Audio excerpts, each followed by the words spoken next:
Big 12 social media darling Clint Foster here on Locked On Big 12. Your most recent video discusses the best rivalry in the Big 12. You do a Big 12 rivalry draft. Before we plug that video in its entirety, give it to me. When you consider the rivalries in this conference, who stands out? Okay, so the rivalry draft video, that's more of just a very tongue-in-cheek, silly, like, hey, a lot of these teams don't have any history in the Big 12. We got to give them some rivals. Let's let them do a draft of who their rivals are going to be. Kind of similar to Dave Chappelle's racial draft, if you ever watched the Chappelle Show back in the mid-2000s, and also I do a lot of lampooning of ESPN. But as far as actual rivalries in the Big 12, you know, we've talked a lot about Utah and BYU. I think that rivalry is chef's kiss, beautiful, delicious. I'm so glad that it's back. I'm very partial to Baylor TCU myself, obviously. Those games are usually bananas. Hypno-Toad in a Hurry just 2 years ago, and we've have to talk about that one. We can multiple overtime games, multiple times, and craziness. TCU and Tech is always bananas. But honestly, I mean, you know, maybe this is recency bias, but Farmageddon right now is so fun. And I mean, who can beat that game last year in the snow with, the home run there from Abu Sama there to win the game. I mean, oh my gosh. On the road. That's a great rivalry right now. And because, you know, when you're looking at great rivalries, a big piece of it for me is the hatred, right? Mm-hmm. Which is why TCU Baylor is still, you know, very important to me, is the sports hatred, right? Mm-hmm. Not real hatred. We love everyone around, you know, but it's also the competitiveness, which TCU and Baylor has really been lacking. I mean, ever since the end of the Bryles days, frankly. So a lot of one team is good or one team is bad. And that's. Yeah, right. Yeah. And that's Kansas State and Iowa State, both very good programs, both in the hunt year in and year out. And so, I give me Farmageddon. I think that is a very, very awesome rivalry right now. That's so good. I feel like the Dave Chappelle racial draft reference, it's like what we're doing right now is if you took Dave Chappelle and sat him down and said, look, no skit anymore. You give me the actual racial draft. That's what we're behind the skit and getting your actual thoughts. Because Clint, you host your own show and cover a lot of Big 12 content where you actually give real takes on the conference and your thoughts on the future and even past of what this league is. And really going into that, I mean, we're losing Oklahoma State and Oklahoma. We're losing Red River, which was a Big 12 rivalry for so long. We are not going to get some of these staple games the Big 12 is known for, even like a Texas Tech, which has been entertaining at times. You alluded to it earlier. We're kind of ruining what college football has been. Some of the best Big 12 rivalries are going away. Yeah, it sucks. It's terrible. I'm going to hate not having Bedlam at the end of the year. I'm going to hate not being able to play Texas. That was one of the best things about beating Texas. Getting to kick Texas in the crotch every year, right? And then act like, oh, well, this is just, you're not a real rival. Like, well, I guess to be a real rival, you'd have to win occasionally, right?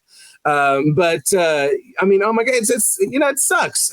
Like the Southwest Conference was this beautiful thing where you could drive to every single game, no matter where you were.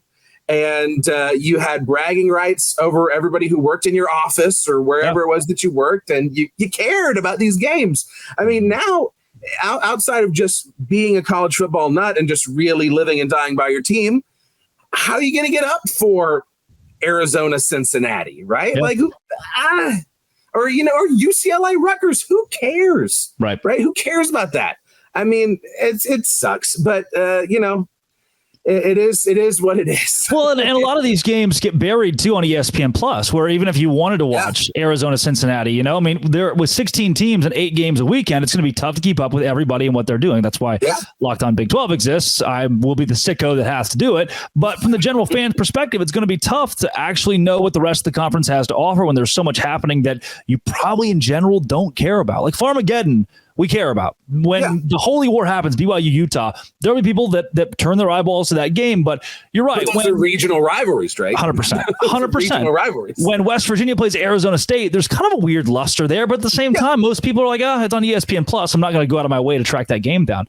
And And as like the more we go, the more that we destroy these classic rivalries, it makes me think of the big moments like TCU going on the road and winning in Austin to help solidify that college football playoff berth. And Oklahoma State beating Oklahoma to go to Arlington and play for a Big 12 championship in 2021. I mean, there's so many of those classic moments. Even Oklahoma State getting the last laugh against OU this past season that are going away. How do we recapture? This is an all-encompassing question. How do we recapture that magic in the new Big 12 with 16 teams? Well, a lot of it is going to work itself out, right? I mean, you're still going to have situations where teams are, where you're having to win this game because two teams are in trying to get to Arlington or wherever, right? Or fighting for bowl eligibility. It's just going to look different. I mean, it's going to look like, TCU was in Conference USA, the WAC, Mountain West for years and years and years. Those were my years growing up, was watching TCU do that. And you develop rivalries with a Boise State or with a BYU, where it's like there is zero connection between these schools. There's a fun Utah. There's a fun little Utah twist with TCU now. Exactly, because those games were always competitive, except for the last two.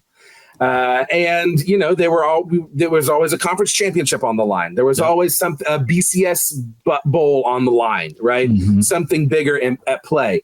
And so, maybe that becomes a Utah Oklahoma State situation where it's like these two teams are always battling for the Big 12 championship game.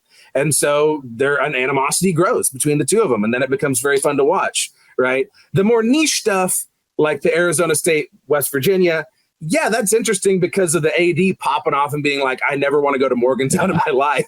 Yeah. But if you're not a college football junkie, you're not really aware of that necessarily. True. So I mean, it'll work itself out. It's just going to look different, and it's, I like so many college football fans. I'm averse to change. I like things the way they were.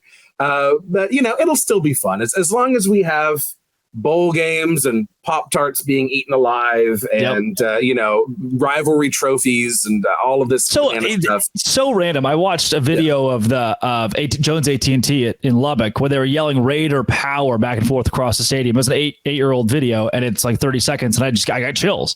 Like, this isn't considered one of the great locations in college football, and they're just yelling Raider power, which isn't intimidating at all, but it's that part of college football that I think you can never take away. Those packed stadiums and moments that the fans create because they love it so much. Speaking of loving things so much, dude, I kid you not, as I was texting you to come on the show today, I was like, yes, because every one of your skits I'm so glued to, and to have you on is I think honor is the actual word that I would use. Where can folks find more of your content and the stuff that you're continuing to put out? Thank you so much, Drake. I appreciate that. You can please subscribe to my YouTube channel at Clint Foster Comedy. That's where you see all of those sketches that I put out. And summer is, because I'm a high school teacher, summer is my time to make hay while the sun's shining. So that's when I'll be putting out the most content.